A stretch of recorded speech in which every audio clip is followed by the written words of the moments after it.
Hello students, मैं अंकिता आपकी English educator स्वागत करती हूँ आपका मैग्नेट ब्रेन्स हिंदी पर, जहाँ आपको मिलता है high quality education with so many top courses.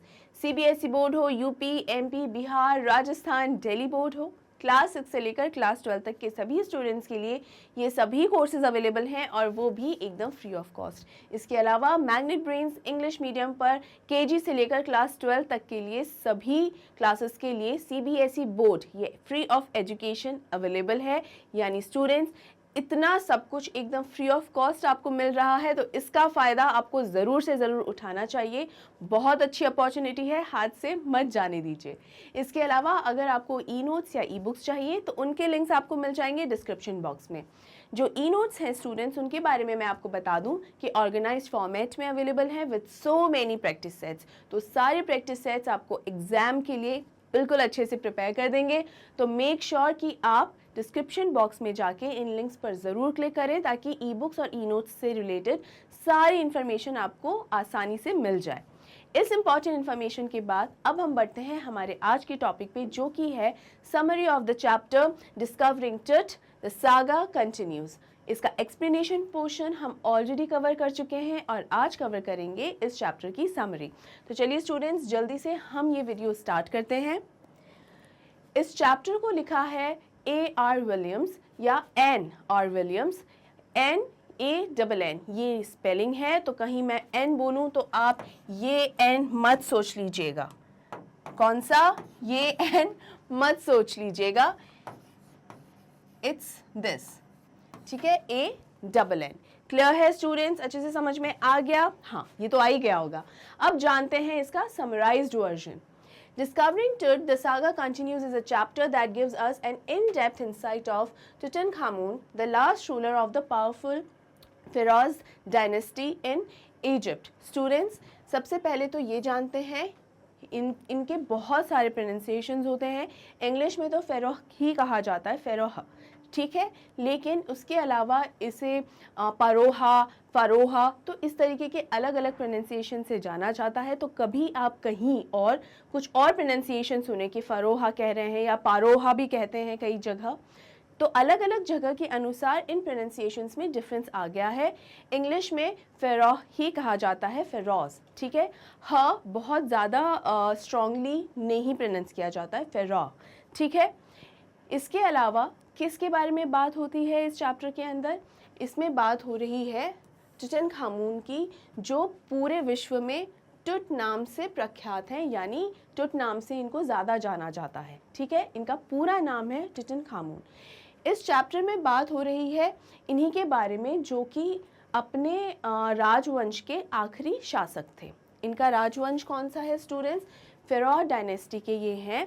Egypt के अंदर इन्होंने और इनके जो फोरफादर्स हैं या एंसेस्टर्स हैं, उन्होंने काफ़ी लंबे समय तक राज किया है, सदियों तक राज किया है, और टुट इस डायनेस्टी के आखिरी शासक थे, right. He was a teenager when he died and his death was a mystery. इनकी जब डेथ हुई थी, ये सिर्फ एक टीनेजर थे, यानी 13 से 19 साल की एज के बीच के इनकी उम्र थी, यानी बहुत उम्र नहीं थी। इनकी शादी भी नहीं हुई थी और इनकी डेथ जो है बहुत ही मिस्टीरियसली हुई थी। मिस्ट्री का क्या मतलब होता है? रहस्य। तो यानी बहुत ही रहस्यमयी तरीके से इनकी डेथ हुई थी। उसका एग्जैक्ट रीज़न किसी को अभी तक पता नहीं है। Some speculated that he was murdered, और कुछ लोगों ने ये भी अंदाज़ा लगाया कि शायद इनकी डेथ का कारण है कि इनका मर्डर किया है। It was not a natural death, यानी नेचुरल डेथ नहीं थी, किसी ने कॉन्स्पिरेसी करके, कोई षड्यंत्र करके ही इनकी हत्या की है। अब यहाँ स्टूडेंट्स, अक्सर ये क्वेश्चन आ जाता है सामने कि क्यों ऐसा लगता है कि कोई षड्यंत्र किया होगा या मर्डर किया होगा, नेचुरल डेथ क्यों नहीं लगती?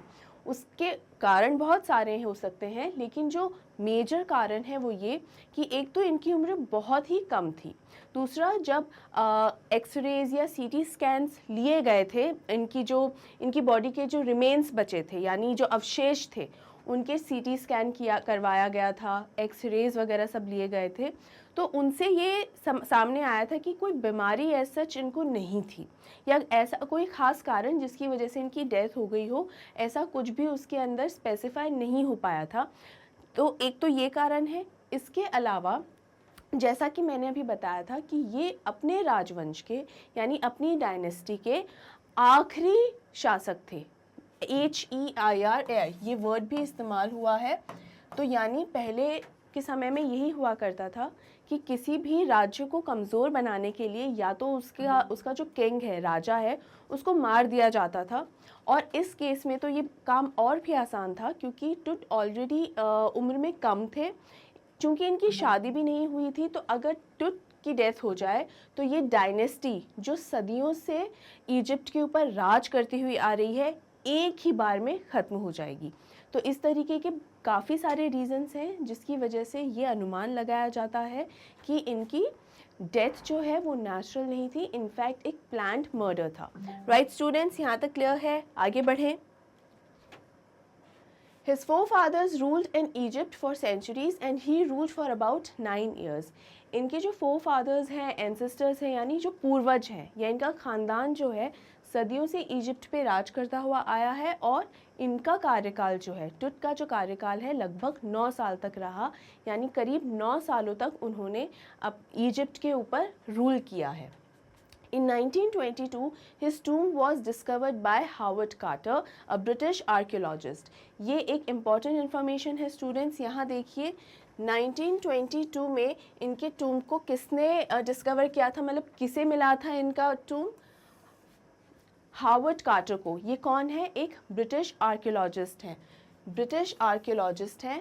ये जो जितनी भी डिटेल्स हैं स्टूडेंट्स, इसको ज़रूर से ज़रूर अच्छे से ध्यान रखें। जैसे ईयर जो है उसी के अनुसार हमको ये डिटेल्स और पूरा एक तरीके से देख सकते हैं, तो पूरा चार्ट भी बन सकता है इसका।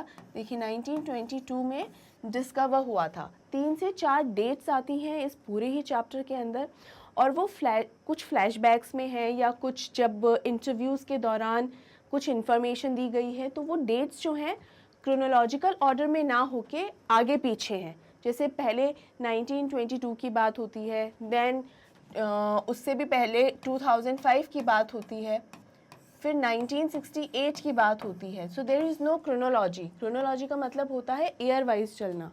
तो देखा जाए तो बात होनी चाहिए 1922 की पहले होनी चाहिए, फिर 1968 की होनी चाहिए और सबसे आखिर में 2005 की होनी चाहिए। यही होती है सही क्रोनोलॉजी, ठीक है। लेकिन चूँकि ये एक स्टोरी है, इंटरव्यूज़ भी थोड़े बहुत मेंशन है इस स्टोरी के अंदर, तो ये जो ईयर है वो आगे पीछे मेंशन है, तो कई बार स्टूडेंट्स कंफ्यूज हो जाते हैं। आपको वो कंफ्यूजन दिमाग में नहीं लेकर चलना है, इसीलिए ये लिखते चले जाइए। तो जो सबसे पहले इसे डिस्कवर किया था या ढूंढा था इसके ताबूत को, टुट के ताबूत को या टूम को जो ढूंढा था, वो किसने ढूंढा था? हावर्ड कार्टर ने। हावर्ड कार्टर कौन है? ब्रिटिश आर्कियोलॉजिस्ट हैं। कौन से सन में ढूंढा था? 1922 में। क्लियर है? आगे बढ़ते हैं।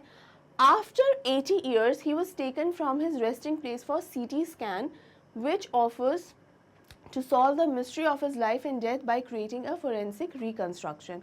फोरेंसिक रिकन्स्ट्रक्शन के थ्रू, यानी जो लेबोरेटरीज़ हैं उसके अंदर जो है जैसे CT स्कैन वगैरह किया गया, काफ़ी ऐसे एक्सरेज वगैरह भी किए गए, काफ़ी इस तरीके के टेस्ट किए गए थे टुट के रिमेन्स पर। रिमेन्स मतलब जो ममी जो मिली थी, या कहना चाहिए जो अवशेष बचे हुए थे, ठीक है, उस ताबूत के अंदर।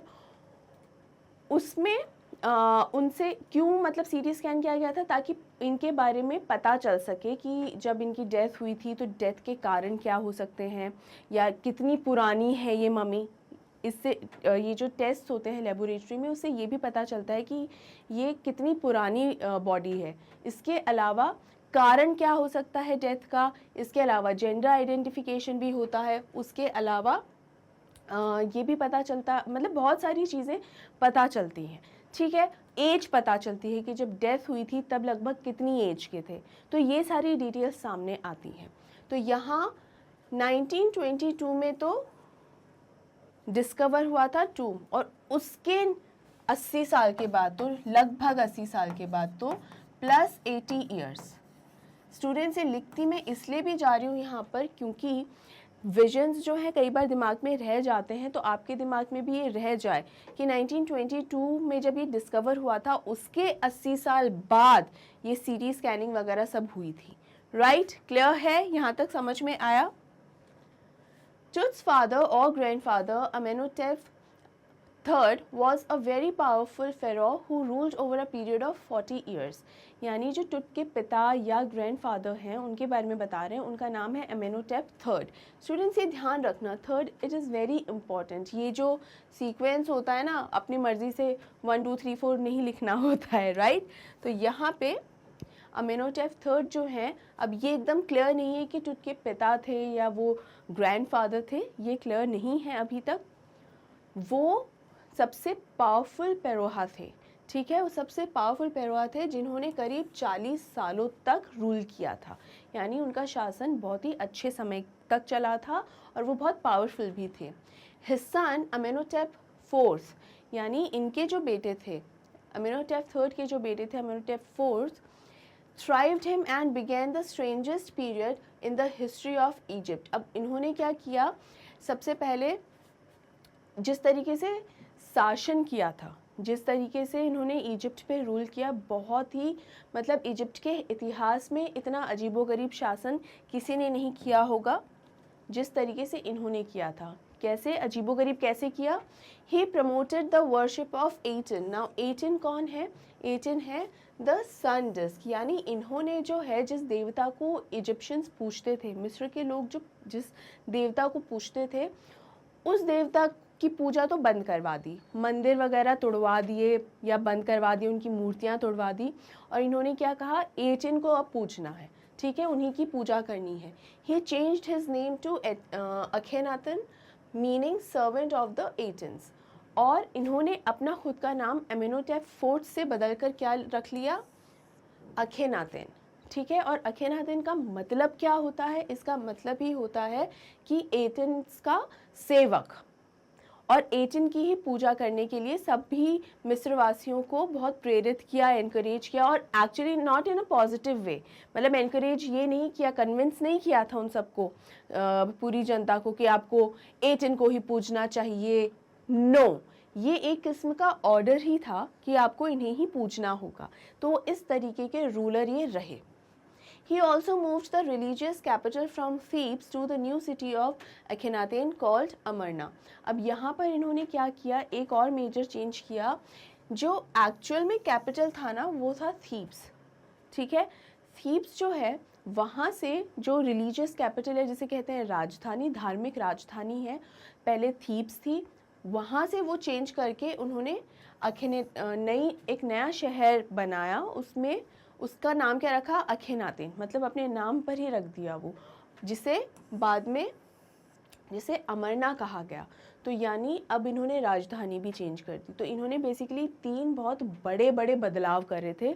और उस बदलाव के लिए इन्हें ना तो जनता को कन्विंस करने की कोई ज़रूरत थी, ये ऐसे शासक और इतने पावरफुल थे कि इन्होंने जो कह दिया वो आखिरी शब्द हुआ करता था. तो 3 बड़े बड़े क्या इन्होंने बदलाव करे या अजीबोगरीब बदलाव करे, वो ये कि सबसे पहले तो इन्होंने सन डिस्क या एटन की पूजा शुरू कर दी. और जिस भगवान को ये हमेशा से पूजते हुए आए थे, पूरे मिस्रवासी या इनका जो ख़ानदान है, हमेशा से ये राजवंश जिस भगवान को पूजता आया था, उनका नाम है अमून. तो उनको पूजना बंद कर दिया, उनके जितने भी मूर्तियां हैं वो तोड़वा दी और वो मंदिर भी बंद करवा दिए. तो 2 चीज़ें क्या हुई, जिस भगवान को पूजते हुए आए थे उनकी पूजा पाठ सब बंद करवा दिया, नए भगवान दिए कि एटन को ही पूजना है, और खुद का नाम भी चेंज कर लिया, अखेनातेन कर लिया खुद का नाम. ये तीसरा मेजर चेंज था अखेनातेन का, क्योंकि मतलब ही यही होता है क्या, कि जो एटन्स का सेवक है. तो ये तीसरा सबसे बड़ा काम किया. चौथा जो काम किया वो ये कि इन्होंने जो राजधानी है, धार्मिक राजधानी है, वो थी पहले थीब्स, उसे बदल के नई राजधानी बना दी. कौन सी? अमरना. यानी अब जो राजधानी है वो थीब्स ना होके अमरना हो गई थी. ये 4 बहुत बड़े बड़े इन्होंने परिवर्तन लेकर आए थे और बहुत ही अजीबोगरीब थे, जिनका कारण मिस्रवासी नहीं ही समझ पाए थे. Right students?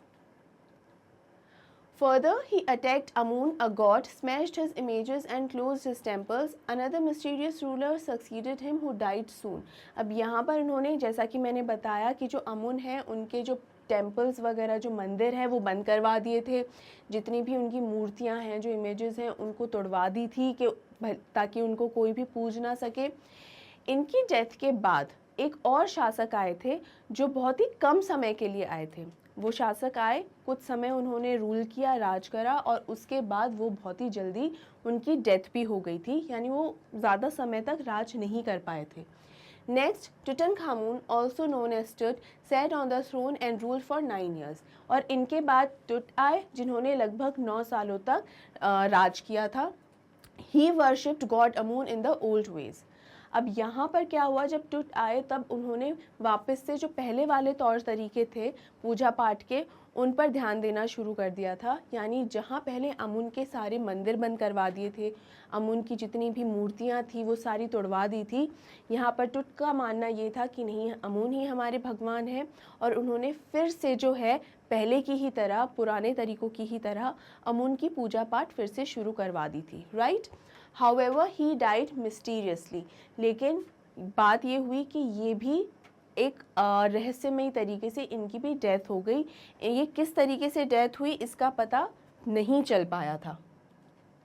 When Tut's mummified body was discovered, mummified body का मतलब क्या होता है कि जब उनकी बॉडी को ममी बना दिया गया। इजिप्शियंस में जब किसी की डेथ हो जाती है तो उनकी बॉडी को एक कपड़े में, इनफैक्ट कई बार ये भी देखा गया है कि शायद पत्तों में भी ढक देते हैं, लेकिन in most of the cases, मतलब रेयर ही कोई केस होगा जहाँ पत्तों में ढका जाता है, बाकी कपड़े से पूरी बॉडी को लपेट दिया जाता है। तो वो एक प्रक्रिया होती है कि बॉडी को एक्चुअली मम्मी बनाया जा रहा है, ठीक है।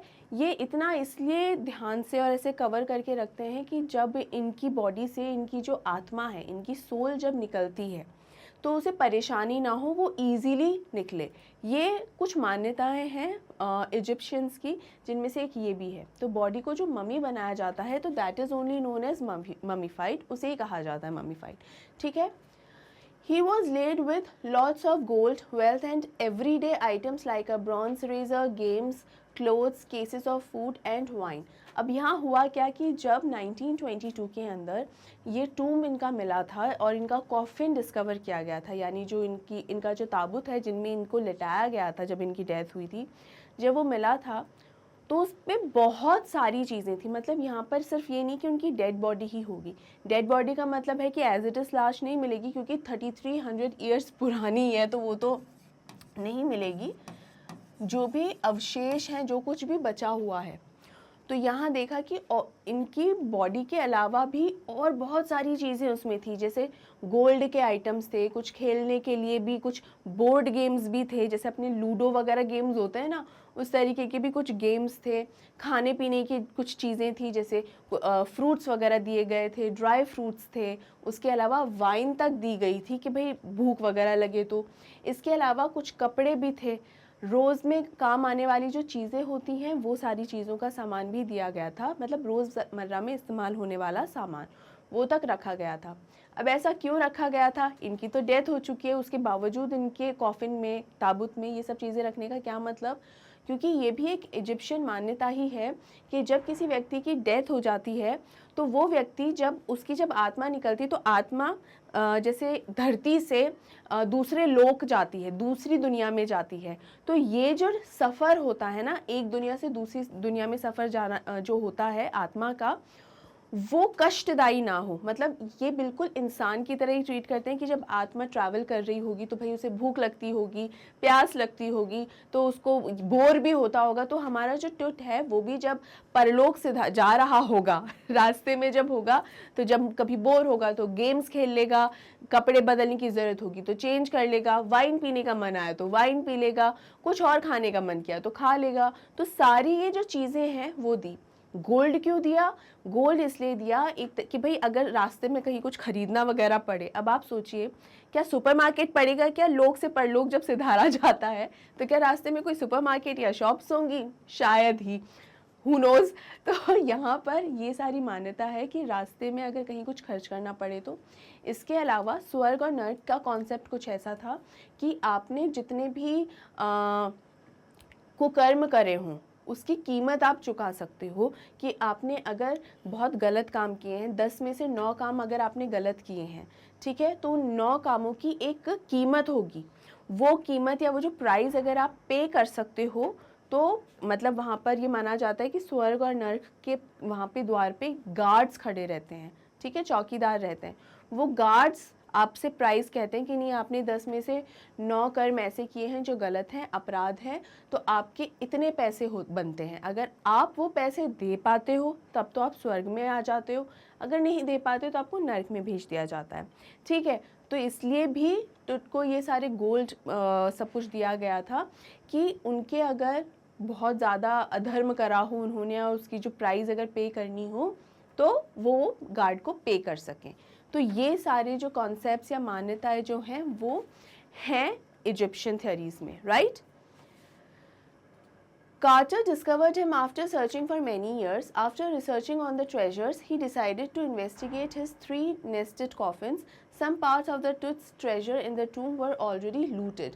अब यहाँ पर क्या है, कार्टर ने डिस्कवर किया काफ़ी टाइम के बाद उन्होंने, Carter discovered him after searching for many years, यानी बहुत सालों तक ढूंढते रहे थे उनके टूम को, बहुत समय के बाद मिला था। After researching on the treasures he decided to investigate his 3 nested coffins. जब डिस्कवर कर लिया गया तब उन्होंने जब जो कॉफिन्स थे उनको भी जांच पड़ताल करना आवश्यक समझा। 3 नेस्टेड का मतलब होता है एक के अंदर एक, यानी टोटल 3 ताबूत थे और तीनों ताबूत एक के अंदर एक थे। और जो सबसे अंदर वाला ताबूत या कॉफिन था स्टूडेंट्स, उसके अंदर जो टुट की बॉडी थी, ठीक है। जो सबसे बाहर जो था वहाँ पर अलग अलग चीज़ें मिली थी, कहीं फ्लावर्स, ये समझ में आ रहा था कि फूल चढ़ाए होंगे, तो उन सब के रिमेन्स मिले थे, यानी अवशेष मिले थे, उनसे अंदाज़ा लगाया गया, ठीक है। Some parts of the Tut's treasure in the tomb were already looted. ये भी अंदाज़ा लगाया गया था स्टूडेंट्स की जितनी भी चीज़ें जो इस टूम के अंदर अवेलेबल हैं, शायद कुछ चीज़ों की चोरी भी हुई है, उनको निकाला गया है, राइट। क्लियर है यहाँ तक। His tomb was rock cut 26 feet underground which had wall paintings. इनका जो टूम है वो ज़मीन के करीब 26 फीट गहराई में था, ज़मीन से 26 फीट गहरा था और रॉक कट था, मतलब जो रॉक होती है या चट्टान होती है उसी में ही खोद कर उसे बनाया गया था। उसके अलावा बहुत सारी वहाँ पर जो चेम्बर है, जहाँ पे चेम्बर मतलब एक तरीके से रूम मान सकते हैं या तहखाना कह सकते हैं, वो तहखाना उस जिसके अंदर इनका टूम था, उस तहखाने की जो दीवारें हैं उस पर भी बहुत सारी पेंटिंग्स थी या मुराल्स, ये शब्द इस्तेमाल हुआ है आपकी बुक में। तो जो मुराल्स थे, मुराल क्या होते हैं, जो वॉल्स या दीवारें होती हैं उसी में ही छेनी हथौड़े से लेकर और जो मूर्तियाँ बनाई जाती हैं तो उन्हें मुराल्स कहा जाता है। तो काफ़ी ज़्यादा इवन वो चेम्बर तहखाना जहाँ पे बेसिकली दफनाया गया है इनके टूम को, टुट के टूम को, उसे भी इतना डेकोरेटेड रखा गया, मतलब इतना ज़्यादा सुंदर बनाया गया कि वहाँ पर जो टूरिस्ट भी आते हैं, घूमते हैं वहाँ, उनको देखने के लिए आते हैं, ठीक है। On the outer coffin Tut's face was gilded. जो सबसे बाहर वाला कॉफिन था या ताबूत था, उसके ऊपर जो है टुट का फेस बना हुआ था और वो प्योर गोल्ड में था, ठीक है। In the first coffin he found the garlands of olives, lotus petals and cornflowers. जो सबसे पहला ताबूत था उसके अंदर क्या था, 3 ताबूत थे ना, एक के अंदर एक के अंदर एक। तो पहले ताबूत में क्या मिला था, garlands of olives, olives यानी जैतून, या लोटस पेटल्स क्या होते हैं, कमल के पंखुड़ियाँ, और कॉर्नफ्लावर, कॉर्नफ्लावर्स क्या होते हैं, यानी भुट्टे के फूल, तो यानी बेसिकली भुट्टा जो होता है इन अ फ्लोरल मैनर, तो वो सब उसमें मिले थे, ठीक है। तो सबसे ऊपर वाले में तो ये सारी चीज़ें मिली। It showed that he was buried in the months of March and April. अब इन सब से पता चला, क्योंकि जैसे लोटस पेटल्स या ऑलिव्स हो गए, इनका जो सीज़न होता है ना स्टूडेंट्स, भाई हर फूल का अपना एक सीज़न होता है, 12 महीने थोड़ी खिलते हैं। तो जो चीज़ें जो फूल मिले वहाँ पे या जिनके भी रिमेन्स मिले, उनसे ये आइडिया लगाया गया कि मार्च या अप्रैल में इनको दफनाया गया होगा, उस सीज़न में इनकी डेथ हुई होगी। The third and final coffin put Carter into trouble. जब वो थर्ड कॉफिन में पहुँचे, जहाँ पर एक्चुअल में जो मम्मी थी टुट की, वहाँ पहुँचे तब Carter, Howard Carter, British archaeologist, उनके सामने सबसे बड़ी मुसीबत तभी आई। The raisins used to cement Tut to the bottom of the solid gold coffin was hardened enough, making it impossible to move. अब यहाँ हुआ क्या, कुछ raisins थे। raisins क्या होते हैं, एक तरीके के गोंद जैसा आइटम होता है। जैसे गोंद यानी अपना इस तरीके चिपकाने वाला गोंद नहीं, जैसे एक्सट्रैक्ट जो निकलता है, पेड़ों से कुछ एक्सट्रैक्ट निकलता है, तो वो छोटे छोटे पीसेस जो थे वो भी रखे हुए थे टुट की कॉफिन के अंदर। वो इतने सालों में 3300 साल, 3300 साल के अंदर बिल्कुल पत्थर जैसे हो गए थे, बिल्कुल वो पिघल कर बिल्कुल चिपक गए। और एक तरीके से क्या किया, जो टुट की जो बॉडी है उसको कॉफिन से एकदम चिपका दिया, यानी जैसे दो ईंटों को सीमेंट की सहायता से चिपका दिया जाता है, उसी तरीके से टुट की बॉडी और कॉफिन या ताबूत का जो निचला हिस्सा होता है जहाँ पर बॉडी को रखा हुआ है, इन दोनों सिरों को एकदम सीमेंट की तरह का काम किया और चिपका दिया। तो यहाँ पर बहुत बड़ी मुसीबत ये सामने आ गई कार्टर के कि मैं इसको टेस्ट कैसे करूँगा बॉडी को, या इस बॉडी को इस कॉफिन से बाहर कैसे निकालूंगा, क्योंकि इस रेजिन्स की वजह से ये जो बॉडी है इस कॉफिन से एकदम चिपक चुकी है, सीमेंटेड हो चुकी है। He put the coffin in the sun for several hours in hope for the raisins to loosen up, but it didn't work. अब इसने क्या दिमाग लगाया, कॉफिन को बाहर लेकर आया और धूप में रख दिया। इसको ये लगा कि धूप से जैसे गर्मी बहुत होती है और इजिप्ट में वैसे ही बहुत गर्मी होती है, तो इसे लगा कि अगर मैं गर्मी में रख दूंगा तो हो सकता है ये जो रेजिन्स हैं थोड़े बहुत पिघल जाएं या थोड़े से ढीले पड़ जाएं, ताकि मैं निकाल सकूं, जो टुट की बॉडी है उसको यहाँ से हटा सकूं। लेकिन ये काम नहीं आया। अब आप खुद ही सोचिए, जैसे सीमेंट होती है, सीमेंट एक बार सूख जाती है तो सूख जाती है, वो बिल्कुल चूर चूर हो जाएगी, लेकिन क्या वो दोबारा से गीली या पिघली हुई सी होगी? नेवर, कभी नहीं होती है। सेम रेजिन्स के साथ भी ऐसा ही हुआ, वो बिल्कुल पत्थर हो चुके थे और एकदम बुरी तरह से चिपक चुके थे। Finally, he removed the raisins with the help of chisel and hammer. तो उन्होंने क्या किया, चिजल और हैमर का मतलब होता है छेनी और हथौड़ा। चिजल माने छेनी, हैमर माने हथौड़ा। छेनी और हथौड़े की मदद से जो है उन रेजिन्स को हटाया। जब ऐसा हटाया गया तो जो बॉडी है टुट की वो भी पीसेस में हुई, अलग अलग हुई, और उस बॉडी को काफ़ी नुकसान हुआ था। अब यहाँ स्टूडेंट्स एक चीज़ ये जानते हैं, जो आर्कियोलॉजिस्ट्स होते हैं ना, उनकी जो रूल बुक होती है या गाइड बुक होती है, उसका सबसे पहला नियम ये होता है कि कोई भी चीज़ उन्हें मिले, कुछ भी XYZ कुछ भी मिले, वो जैसी मिली है जो कि त्यों होनी चाहिए। अपनी तरफ से जो आर्कियोलॉजिस्ट है उसके साथ कोई छेड़खानी नहीं कर सकता, या ऐसा नहीं हो सकता कि भाई उसकी वजह से कोई चीज़ टूट गई हो या उस चीज़ को कोई नुकसान पहुंचा हो, ये अफोर्ड नहीं कर सकता। अदरवाइज़ जो वो चीज़ है जो मिली है, अगर उसको किसी भी प्रकार का डैमेज हो जाता है या उसमें किसी भी प्रकार का कोई भी परिवर्तन आ जाता है, तो उसकी वैल्यू ही कम हो जाती है। ठीक है, तो यहाँ पर और किसी भी आर्कियोलॉजिस्ट को ये पसंद भी नहीं आए कि मिला इस अवस्था में था और अब इसको एक डैमेज हो गया है, तो वो किसी को पसंद भी नहीं आए। तो यहाँ पर जो कार्टर हैं, उन्होंने, चूँकि वो मजबूर थे ऑब्वियसली, इस वजह से उन्हें उस मम्मी को छेनी हथौड़े की मदद से अलग करना पड़ा था, जिसकी वजह से जिस अवस्था में वो मिली थी, जिस अवस्था में वो मम्मी मिली थी, उससे काफ़ी डैमेज उसको पहुंचा था, यानी उसका रूप काफ़ी हद तक बदल गया था। जिस रूप में वो मिली थी वो वैसी की वैसी नहीं रही थी, right? Carter felt he didn't have any other choice as to if he hadn't cut the mummy from limb to limb, thieves would have looted the gold. अब यहाँ पर जो कार्टर है उनके पास कोई चॉइस ही नहीं थी। जिस अवस्था में मम्मी मिली थी, अगर उन्हें वैसा का वैसा वो छोड़कर आ जाते तो शायद जितने भी, क्योंकि उसमें बहुत सारा गोल्ड भी था और भी बहुत सारी चीज़ें ऐसी थी जो वैल्यूएबल थी, तो उनको ये भी डर था कि मम्मी को तो शायद कोई कुछ नहीं करेगा, लेकिन ये जितना भी गोल्ड और ये कीमती चीज़ें मिली हैं उनको तो सब बाहर ले जाने की कोशिश ही करेंगे। तो इस कोशिश के अंदर ये जो मम्मी है उसको बहुत ज़्यादा नुकसान पहुंचेगा, तो एटलीस्ट मैं इसको प्रॉपर वे में तो हटा रहा हूँ यहाँ से। अदरवाइज़ वो लोग तो, कोई चोर डाकू लुटेरा आ गया तो वो तो इस मम्मी को तहस नहस ही कर देगा, क्योंकि उनको नहीं पता कि ये चीज़ कितनी वैल्यूएबल है। His men first removed his head, then they cut off every joint. अब ये हिज मैन क्या है, यानी कार्टर के जो टीम के लोग हैं उनके बारे में बात हो रही है कि इन लोगों ने कैसे हटाया इस मम्मी को। मतलब उनके एक एक हिस्से करके, पूरी मम्मी एक साथ नहीं हट सकती थी कॉफिन से जो जुड़ी हुई थी, तो एक एक हिस्सा हटाया गया।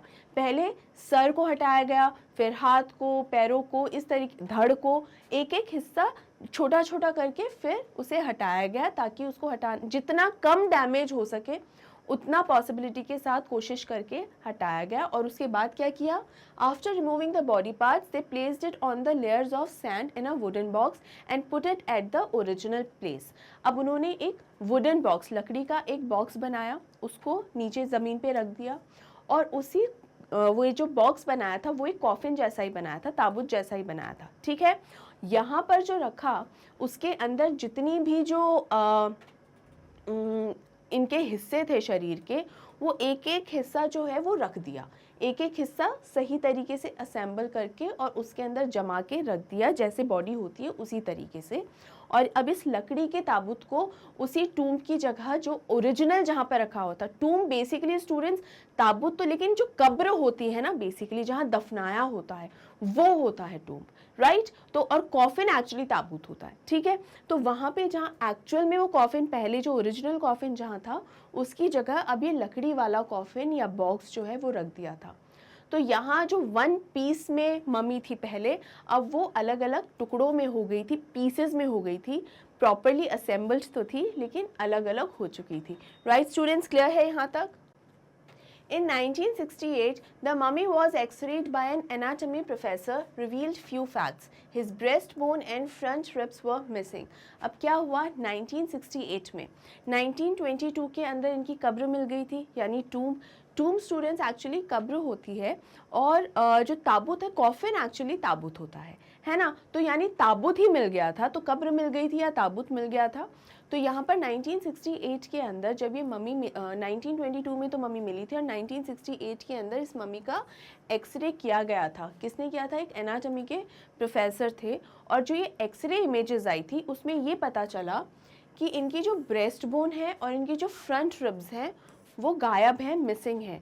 यानी इनकी फ्रंट रिब्स और इनकी ब्रेस्ट बोन थी ही नहीं अवेलेबल। तो ये कुछ फैक्ट्स थे, कुछ तथ्य थे जो इस एक्सरे के बाद सामने आए थे, राइट। इसके बाद later on 5th of January 2005 it was taken for CT यानी computed tomography scan which takes hundreds of x-rays and creates a 3-dimensional image।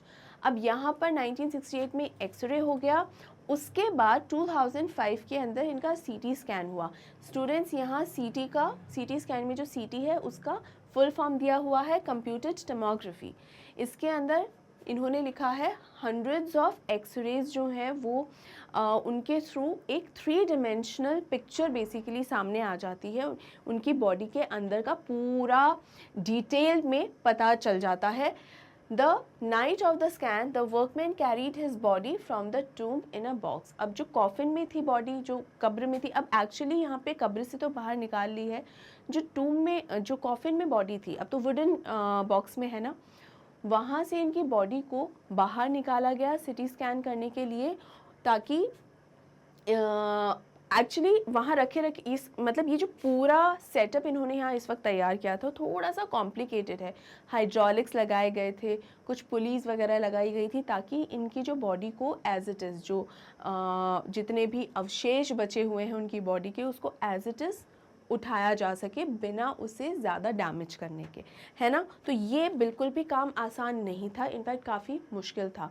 तो जिस रात को इनफैक्ट जो ज़ही नाम करके, ज़ही हवास करके एक व्यक्ति हैं जिन्होंने इनका CT स्कैन किया था, उनका ये कहना था कि जिस दिन ये होने वाला था, ये स्कैन होने वाला था, उसके पहली वाली रात वो सो ही नहीं पाए, वो इतना ज़्यादा टेंस्ड थे।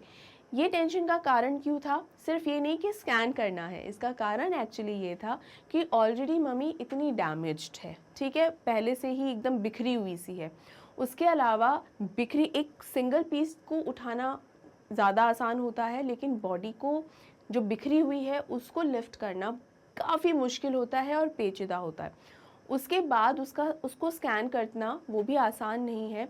तो और कहीं डैमेज ना हो जाए इनकी वजह से उस मम्मी को, इसलिए वो बहुत ज़्यादा टेंशन में थे, right. They climbed ramp and stairs and lifted it on a hydraulic trailer that held the scanner. The scanner stopped working, which paused the procedure. अब यहाँ पर उसको ऊपर उठाया गया, पूरी मम्मी को ऊपर उठाया गया हाइड्रोलिक्स की हेल्प से, और स्कैनर्स जो है, स्कैनर भी, ट्रेलर में भी स्कैनर भी था, तो ये जो स्कैन, इसकी वजह मतलब पूरा स्कैन कर लिया गया। अब यहाँ पे द स्कैनर स्टॉप्ड वर्किंग। बहुत ही महंगी मशीन थी, $1 मिलियन की मशीन थी, और यहाँ उस मशीन ने काम करना बंद कर दिया। ऐसा क्यों हुआ? After using a pair of spare fans the scan was finally done. अब यहाँ पे कुछ उनके पास एक्स्ट्रा फैंस रखे हुए थे जिसे इस्तेमाल करके यहाँ पे उन्होंने स्कैनिंग का प्रोसीजर पूरा किया।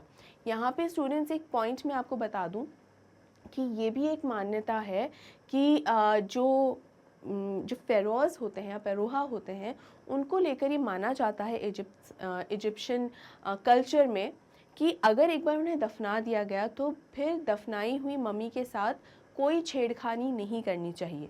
अगर किसी भी तरीके की छेड़खानी की गई तो जिसने ये छेड़खानी की है या जिसने ये ऑर्डर पास किया है कि वो छेड़खानी करनी है, मम्मी का कहर उस पर बरसता है, वो कर्ज दे देती है। कर्ज का मतलब होता है श्राप। तो ये भी एक मान्यता है। तो श्राप दे देगी तो क्या होगा? नुकसान ही होगा। तो जैसे ही ये मशीन ने काम करना बंद कर दिया था, तो सबसे पहले ये एक मजाक के तौर पे डरते हुए कहा एक व्यक्ति ने कि शायद ये हमारे जो पेरोहा है उसका श्राप लागू होना शायद शुरू हो गया है, क्योंकि $1 मिलियन की मशीन काम करना बंद कर दी है। लेकिन जब वापस शुरू करी तो सबकी जान में जान आ गई।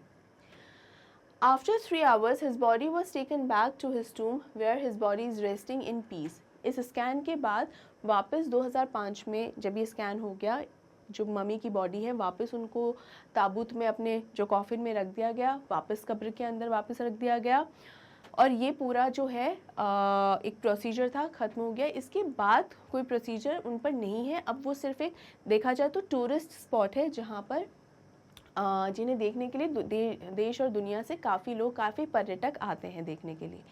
यहाँ पर भी एक छोटा सा इंसिडेंट आखिर में हुआ था कि जब सभी लोग बाहर जा रहे थे तब अचानक से और तेज़ हवा चलने लग गई थी, और ऑल ऑफ अ सडन वो हवा चली थी। तो उसके लिए भी ये जो हवा भी है वो भी काफ़ी डरावनी सी थी। तो तब भी यही कहना है कि शायद ये भी कहीं मजाक करते हुए आखिर के अंदर कहा गया था कि कहीं ये भी हमारे इस टुटका कोई श्राप तो नहीं है। और इसी नोट पर ये जो स्टोरी है वो एंड होती है। तो एक्चुअल में कोई श्राप नहीं, लेकिन सिंस ये बात सदियों से चली आई है, दिमाग पर कभी ना कहीं हावी है, तो इस बात को एक जोक की तरह लिया गया है इस चैप्टर के अंदर, और 2 से 3 बार मेंशन भी हुई है ये बात। राइट स्टूडेंट्स, आई होप आपको ये भी क्लियर है। और इसी के साथ हमारा ये समरी पोर्शन जो है यहाँ पर एंड होता है। होपफुली आपको अच्छे से सब समझ में आ गया है। डाउट होने पर आप जानते ही आपको क्या करना है, कमेंट कर पूछ लेना है। तो स्टूडेंट्स, कैसा लगा ये वीडियो मुझे कमेंट करके बताइए। वीडियो को लाइक ज़रूर से ज़रूर करें, ज़्यादा से ज़्यादा शेयर करें, और अगर अभी तक मैग्नेट ब्रेन्स हिंदी को और मैग्नेट ब्रेन्स इंग्लिश को अगर सब्सक्राइब नहीं किया है तो इस चैनल को अभी के अभी, दोनों ही चैनल्स को अभी के अभी सब्सक्राइब कीजिए। मैग्नेट ब्रेन्स हिंदी पर मिलते हैं आपको ये सभी के सभी टॉप कोर्सेज क्लास 6 से लेकर क्लास 12 तक के स्टूडेंट्स के लिए, और मैग्नेट ब्रेन्स इंग्लिश पर आपको केजी क्लास से लेकर क्लास 12 तक के सभी स्टूडेंट्स के लिए सीबीएसई बोर्ड अवेलेबल है। स्टूडेंट्स, दोनों ही चैनल्स पे जो कोर्सेज अवेलेबल हैं वो एकदम फ्री ऑफ कॉस्ट अवेलेबल है। तो ये फ्री एजुकेशन जो आपको उपलब्ध करवाई जा रही है उसका फ़ायदा ज़रूर से ज़रूर उठाइए। ये एक ऐसी अपॉर्चुनिटी है जिसे आपको मिस नहीं ही करना चाहिए, राइट। इसके अलावा अगर आपको ई बुक्स या ई नोट्स चाहिए तो उनके लिंक्स मिल जाएंगे डिस्क्रिप्शन बॉक्स में। ई नोट्स के बारे में मैं आपको बता दूं कि इनमें प्रैक्टिस सेट्स भी अवेलेबल हैं और ऑर्गेनाइज्ड फॉर्मेट में होते हैं ये ई नोट्स, जो आपको बहुत ज़्यादा हेल्पफुल साबित हो सकते हैं। तो मेक श्योर कि आप डिस्क्रिप्शन बॉक्स में जाके ई बुक्स और ई नोट्स के लिंक्स पर क्लिक करें ताकि इनसे रिलेटेड सारी की सारी जानकारी आपको आसानी से मिल जाए, राइट स्टूडेंट्स। इसके अलावा आपको दोनों ही चैनल्स की लेटेस्ट अपडेट्स अगर चाहिए तो हमें इंस्टाग्राम, टेलीग्राम, फेसबुक और ट्विटर पे फॉलो करना आप बिल्कुल भी नहीं भूलें।